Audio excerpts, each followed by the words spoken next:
Till the next day. Just say. Save some energy. Right, exactly.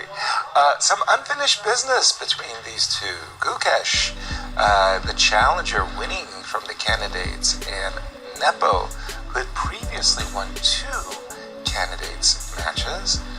We'll see how these two square off. I think we see more. I always felt somehow that this was a quite ambitious line for Black, and the way I played it, I'm a pawn grabber, you know that. So yes. I was always playing it with Rook B8 and B7, B5 in mind. And the idea was pretty fun, that in a lot of cases, in order to win this pawn bet, White had to play A4. Right. So why did we put our knight on C6? Because we got a nice square, either on A5, right, sometimes coming to B3, or even B4. So the knight, although it looks at the moment a little artificial and maybe even poorly placed, it has a very specific purpose. But White does have Queen A4 move here, which is I think the most common. Queen A4 is common, and just then, to get the pawn back right away. Yeah, I would did something stupid. Maybe it was knight. I'm pretty sure it was knight D7. Now that I'm thinking. Knight D7 or knight D5. Yeah, they yeah. this weird position of knight B6, Queen D3, E5. Yeah. Exactly. That was. I wanted to liberate my development, and I thought. Knight E5. Oh, it's knight B4, 8. Yeah.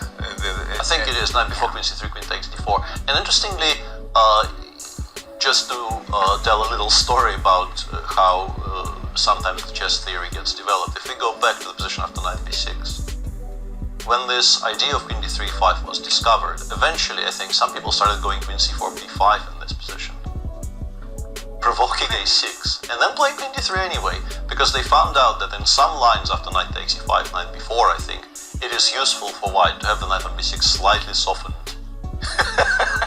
It is actually better for White to have the pawn on A6 than it is on A7. I would not be able to tell you why exactly, but there was like one line somewhere where they decided that it's good that the pawn is on A6. Here we go. I know. Maybe maybe here. Yeah. Maybe it is here, and then you take on B6 and you play the second. You're right. Yeah. I remember it was a thing, but I couldn't remember why. But if it is hilarious, right? You provoke A6, the crucially weakening move, B7. By the way, Queen A4 on the board.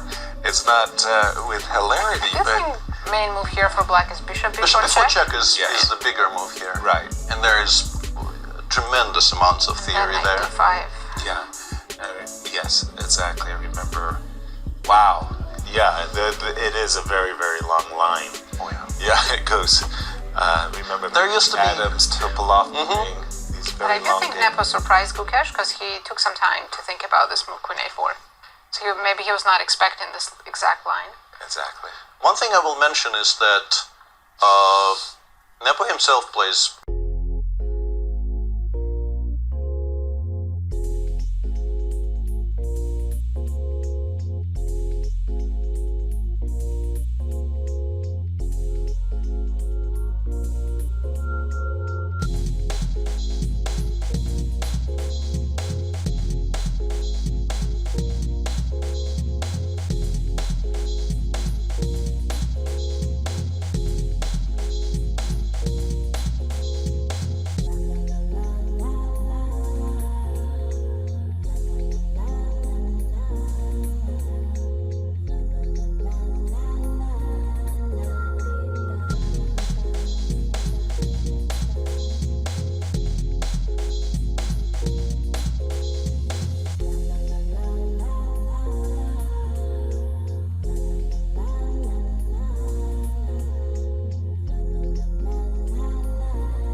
threat, and also you might lose to something like e6 check, rook b7 check, e7 check, knight d6, and so on.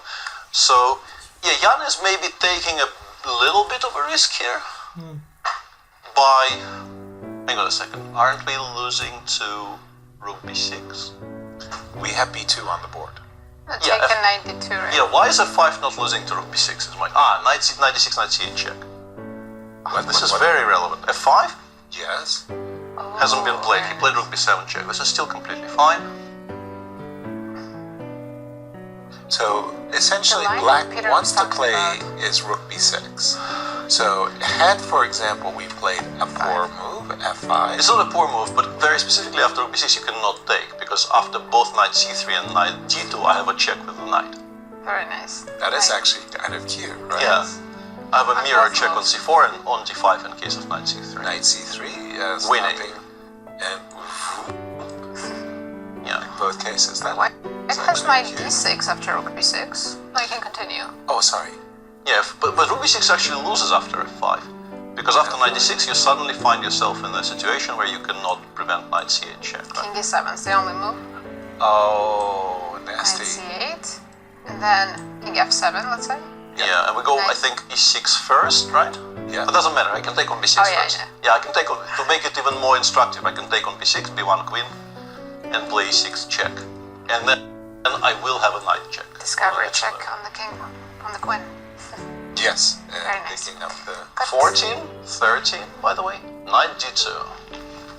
Gukesh decides he doesn't really want to blunder any of those things and just secures the b-pawn completely. Right. And once again, instructively, even rook b6 here, just simplifying into that pawn down ending, is a very comfortable draw for black, because the only way for white to play for a win is to run with the king towards the b2 pawn, and in the meantime I will, with my knight, collect like half the king side. King e7 here or something, I guess, yeah. Right. Yeah, when you go king c3, knight d5, and the king You can start with g5. I mean, king takes g7 also draws, but why not knight takes g5? probably knight f4 also draws, but Yeah. Yeah, hard to disagree.